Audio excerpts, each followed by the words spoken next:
Hey guys, Brett Weiss here. Welcome to another video. Going unedited, unfiltered tonight. Just going to read some comments from you guys.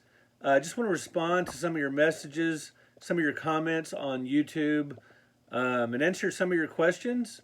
I got a lot of great comments on YouTube, and a lot of them tend to get lost, as YouTube comments do. And I like to put a spotlight on some of them sometime, just to kind of give you guys a shout out and to answer some of your questions. And I just have fun. I like reading this stuff. It's really interesting.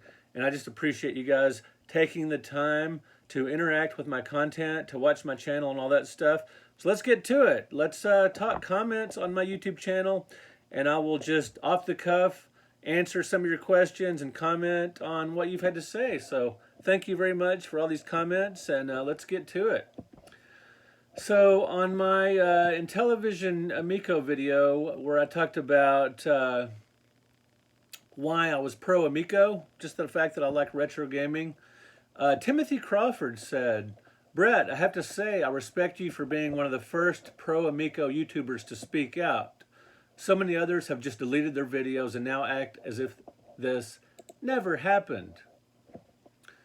Personally, my issue has always been the lies and the mob mentality. I'm not going into all the drama, but I'm sure you're aware of everything that's been going on. Indeed. I sincerely hope I'm wrong and the system comes out. I would love to be proven wrong." Well, thank you, Timothy, for that. What he's referring to as being one of the first pro Amico YouTubers to speak out, I was definitely on board for a long time until I saw that the system was pretty much an impossibility and all the mistakes they made. And I did speak out and say I was returning, getting my refund and, canceling my pre-order and all of that, which I did get the refund. I'm sorry a lot of you guys didn't. That really sucks. But yeah, the mob mentality, the lies, all that, it just got out of hand. Timothy says he hopes he's wrong. The system comes out. Don't look for it at this point. It's a done deal for a lot of reasons. But thank you for that comment. Very cool. Duckman says, "Still hoping you someday will do a TurboGrafx book." Someday, maybe. I mean, my classic home video games book, the one that has the Genesis and Neo Geo, that's got a write-up for every TurboGrafx book, every TurboGrafx game. But what he's wanting sounds like is probably an omnibus book with the screenshots and, the insider insights and all that more details, the deep dives and, the full color coffee table book and all that stuff. Maybe someday, we shall see. Let's see. Chad Barnett, he commented when I talked about my Christmas haul from this year. And I asked him if you guys had found anything in the wild recently, that was a really great find. Because my son had an amazing find for me for Christmas. And Chad Barnett says he got a GBA Castlevania double pack loose cart for only $7 at 2nd and Charles. That's a cool store, 2nd and Charles. I've been to the one in Lubbock, and they've got books and movies and DVDs and manga and comics and video games and all kinds of cool pop culture stuff. It's a great store. And yeah, some of these chains that just use these computerized systems, sometimes they will. There's some hair sticking out here. Like I told you, unedited, unplugged. Not unplugged, my computer's plugged in. Anyway, yeah, that's a good find because some of these, these big chain stores with the computer systems, Castlevania on the computer, it was for the GBA version that has the 2 games on it. It's probably listed under another Castlevania title, and he definitely got a deal, so very cool. Let's see. So I put up a question on the community page on YouTube, just saying, "Hey guys, ask me anything," and and I'll put it in a video. And Larry Link said, "Will you be doing more with the MJR crew, the Metal Jesus crew? And have you ever done beers with the Drunken Master Paul?" That is a really good question, Larry. I appreciate that. I have had an amazing time the last few years, beginning in, I believe it was 2014, 15, around that time, 2017. Whatever the case, when I first started going to the Portland Retro Gaming Expo, I started, getting to know some of the Metal Jesus crew because we were both doing panels. We were both guests at the show, or all guests at the show, I should say. And I really got to know them well. I've become really good friends with Kelsey and John Riggs and John Hancock, and I really like Metal Jesus and Kinsey as well. Friends of mine, very cool to hang out with. These are some really cool, fun, down-to-earth people, and with big followings, yet they remain, humble and friendly and very cool.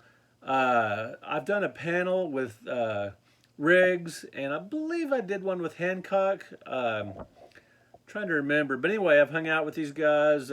Shared a room with Hancock a couple of times at Portland. Really cool roommate, great guy. Have I ever done beers with the Drunken Master Paul?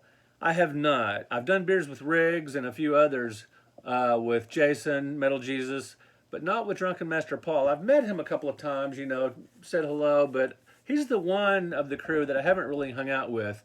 But definitely, to answer his question, yes, I will be doing more with the MJR crew. I hope to do more panels with them, but currently, for 2023, John Riggs and I will be at the Midwest Gaming Classic, and I believe John Hancock will be there, and we will definitely be hanging out. Maybe I'll appear in their videos or vice versa. I recently did a video with with Hancock at Torg, and you can find that on my channel. We talk about, I believe, our favorite Super Nintendo games, so you can find that. So yeah, I hope to do more with the MJR crew very soon, because they're just a heck of a lot of fun to hang out with. They're smart, they're cool, and we just have a great time. They definitely know a lot about games, which is, hey, that's what we're about here on this channel. Mr. Sejano, Sejanoz, I don't want to butcher that, commented, if you could recommend only one video game franchise, what would it be and why? Wow, that is a tough question, because I am super retro, and I'm thinking, oh, there's a bunch of great Asteroids games. There's a bunch of great Pac-Man games. Awesome franchises. You guys know I love Mr. Do, and there's several Mr. Do games. But no, I'm not going to recommend one of those in general. I'm going to go with something more modern. Something like the Grand Theft Auto series, because you get such a great variety. You get stories, you get action, you get adventure, you get drama, you get shooting, you get racing, you get stealth, you get all kinds of great stuff. You get beat 'em up, killer series, you get open world. I love it. I don't talk about the recent-ish and modern gaming that I do often enough on this channel. But I love that series, and I really like the Batman Arkham series. Great. Again, you get a lot of variety. And to me, that's really the first series of games where you really feel like you are the Dark Knight detective. Great stuff. So I'd recommend either Batman or Grand Theft Auto. So awesome stuff. Thank you for that. Mr. Sejanos, whatever. Thank you for that. Probably just butchered it. Sweet and Tender Hooligan commented, now, when I asked this question on the community page, I posted a picture of me with Catherine Mary Stewart from Night of the Comet and Last Starfighter. And he commented on that post, referring to her, said, had she heard about the Amico, and if not, do you think she would have been interested in it? No, I'm guarantee you she has not heard of the Amico, and she would not be interested in it, because she's not a gamer. I saw an interview with her one time where she said she played Pac-Man back in the day because it was simplistic, and she really didn't seem interested in the other games, video games, because they just seemed too complex and confusing or whatever. Really wasn't interested, and she pretty much stuck with Pac-Man. And Night of the Comet, she, on the screen it looked like she was playing Tempest, but she wasn't. It was just the magic of the movies. She was just sitting there pretending to. But at the Houston Arcade Expo, she actually did play Tempest, and she actually did pretty well after a few tries. So, but she's not a gamer, and she would not have been interested in the Amico, to answer your funny question there. Let's see. What else do we have here? Some more questions and stuff. So, for favorite Atari 2600 game, I posted recently featuring OK Chief and Adam Korlick and My Retro Life. Coven Den Slavement commented, Dig Dug, Phoenix, Berserk, Combat, River Raid, Defender, Space Invaders. Now, that's more than 5, I believe, but hey, good stuff. Next up, let's see what. Oh, Connor Shaw. He commented on my Kiss Museum video. He said, "Dude, you scanned too fast," and I agree with that. But I only had a limited amount of time. It's about a 10 or 15-minute video on the Kiss Museum in Las Vegas, and I had a limited amount of time in there, and so I wanted to show a whole lot of stuff. It was a big display, so yeah, I did go a little too fast, but I tried to just show a lot of stuff. I did stop at some of my favorite items, slow down a little bit, but I hear you. Some of these, live videos that you do out, on location, yeah, that's a trap you can get into where you go a little too fast. So I probably should have slowed down, even with my limited time period. Let's see what else we got here. Facto Tum commented on my pickups haul, my 76 game collection I bought. He recommends that I check out Kata Marie, or he says the spelling is the pronunciation Kata Marie Damashi. Whatever. But anyway, highly recommends that game, which I did pick up in that. He said it's phenomenal. And he says, are you thinking of, let's see,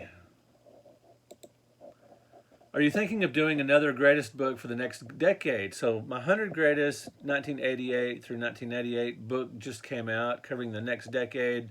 It's the sequel to my first 100 Greatest book, obviously.